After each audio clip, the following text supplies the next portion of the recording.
Good evening, everyone. Welcome to Life Changing Principles with Dr. Nat'e.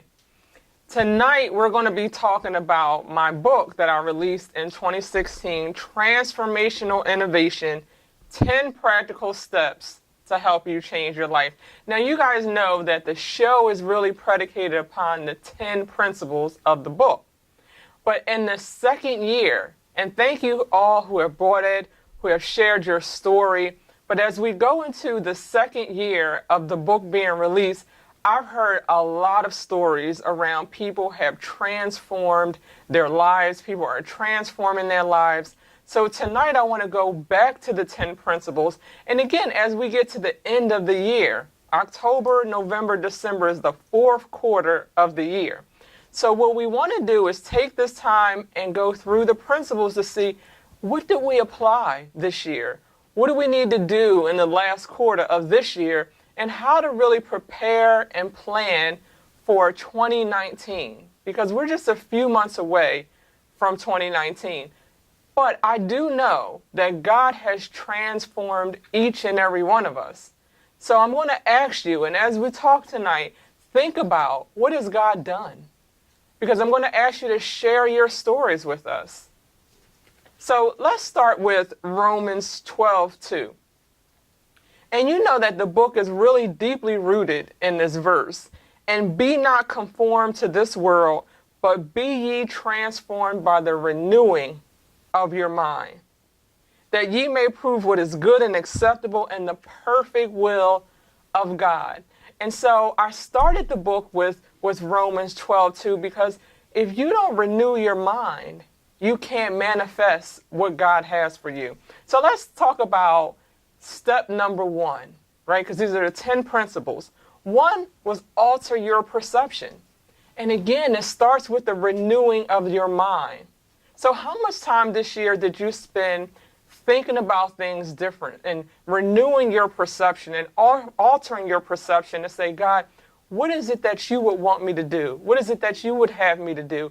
Not what would I do, right? So alter your perception. 2, eliminate the clutter.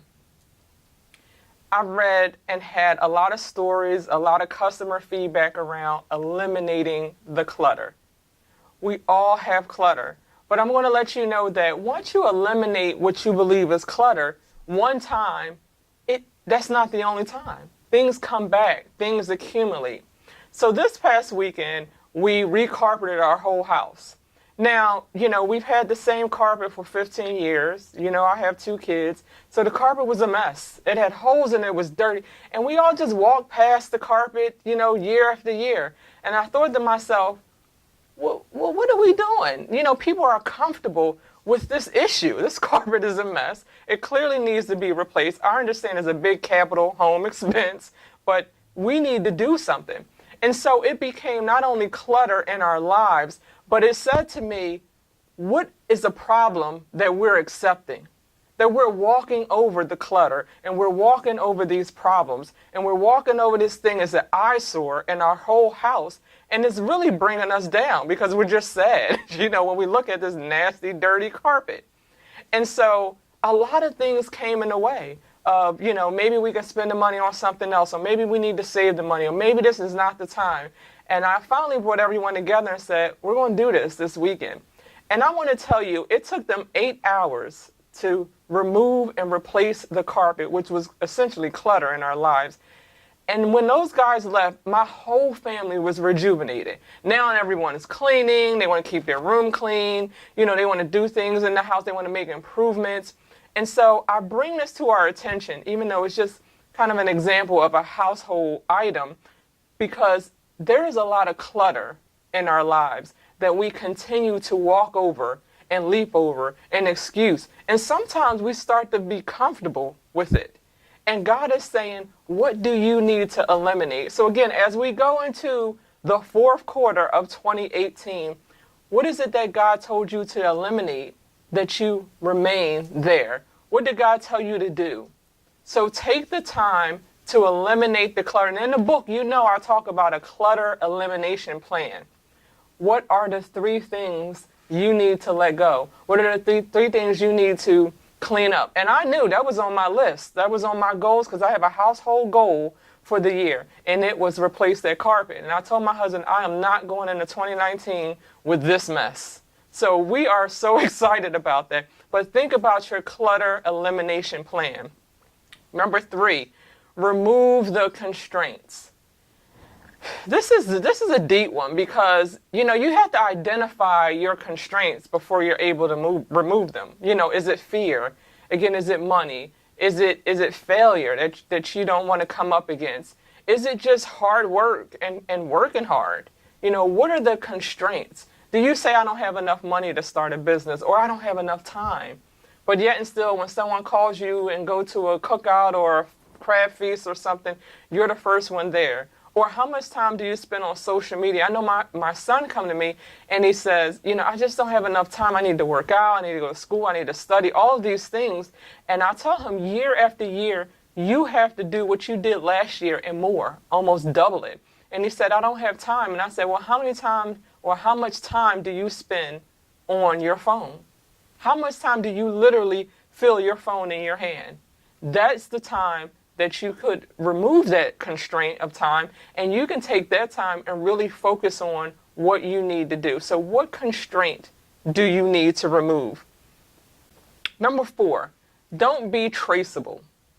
Sometimes this is difficult around being traceable because sometimes our culture, how we grew up, where we live at, dictate what and how we do things.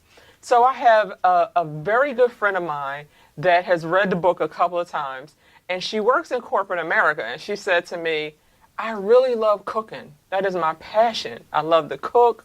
I love to, have my family over. I sell the dinners on the weekend. I love to do that. But I'm here at work, and, it takes up too much time.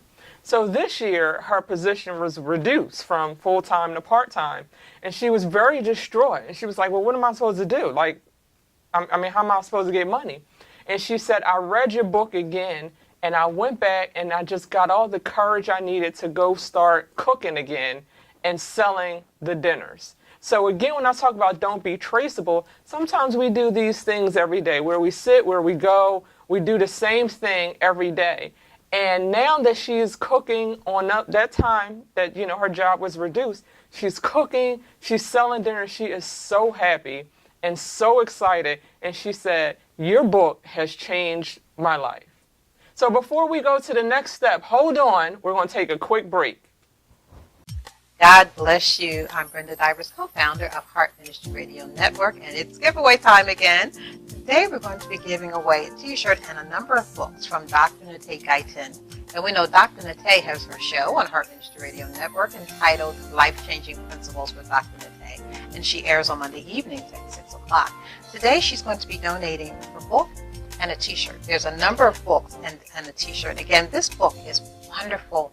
It's Transformational Innovation, which is a daily devotional. It's 10 practical steps to help you change your life. And she goes through the process during her shows, and a number of her shows, and talks about this wonderful, wonderful book.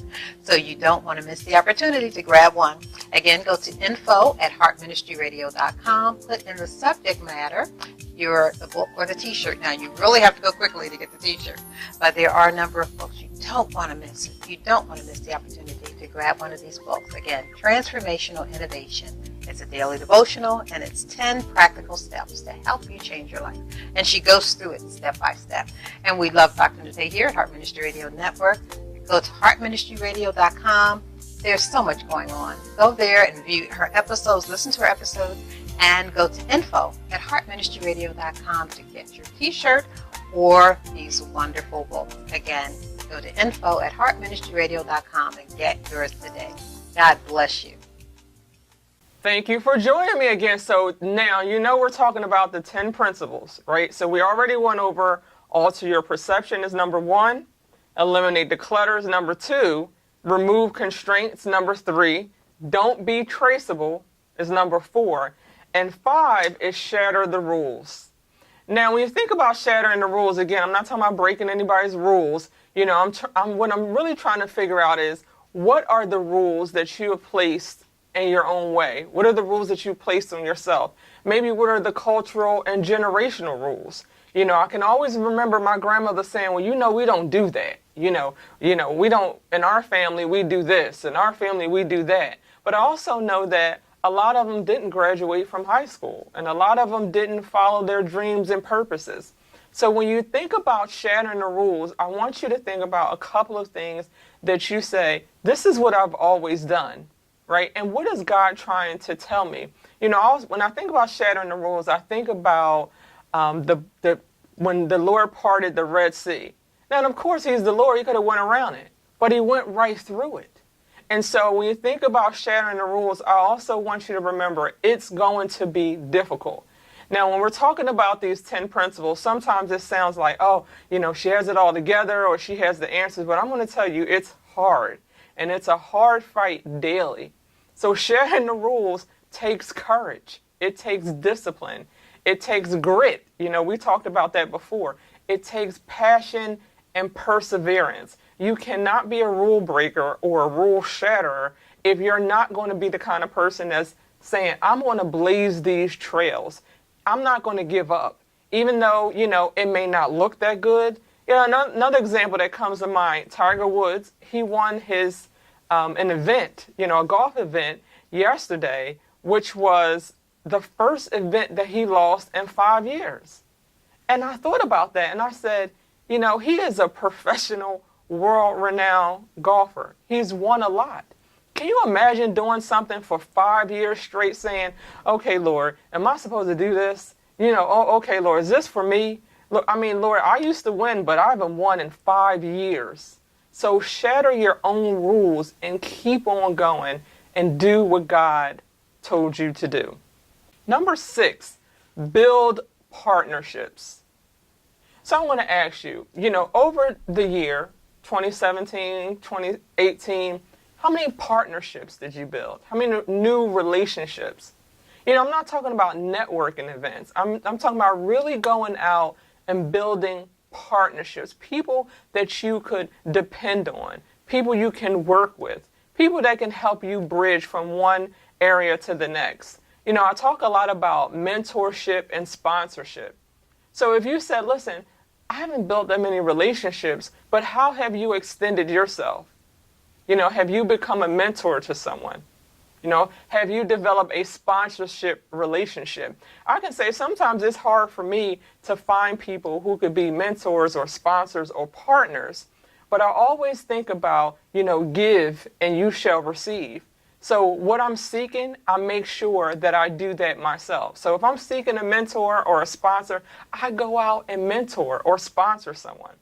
My oldest son will be going to college soon. And so we decided to commit to sponsoring a kid in a university. So I've given a scholarship to kids at Widener University. And a lot of people called me when I did that and they said, well, I wish I can do that.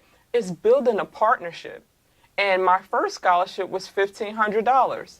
So I saved a few $100s a month until I can build up that extra $1,500. And I went to the school and I said, I would want somebody to do this for me. And my son is going to be in this position in a couple of years. So as we build partnerships, I want to be the one to give to someone that's in need. So think about this year, because again, we're going into the fourth quarter. Where did you sponsor? Where did you mentor? How are you building those partnerships? If you said, listen, I don't even have any money, your time, give your time. Figure out what you want to do this year to build that partnership. Now, before we end, because it's going to be a part 2, but a couple of things I want you to do. I want you to give us your brief comments of how you've been transformed in 2018. I know there's a lot of testimonies out there. There's a lot of stories. Please share with us via the comments how you've been transformed. And what we will do, we will read those comments, and we're going to give away one autograph book a week. So we're looking to hear from you, and we're looking to hear how God has moved you, moved people in your surroundings, your family. We want to share this message of transformation. And look out and join us next week for part 2. Thank you.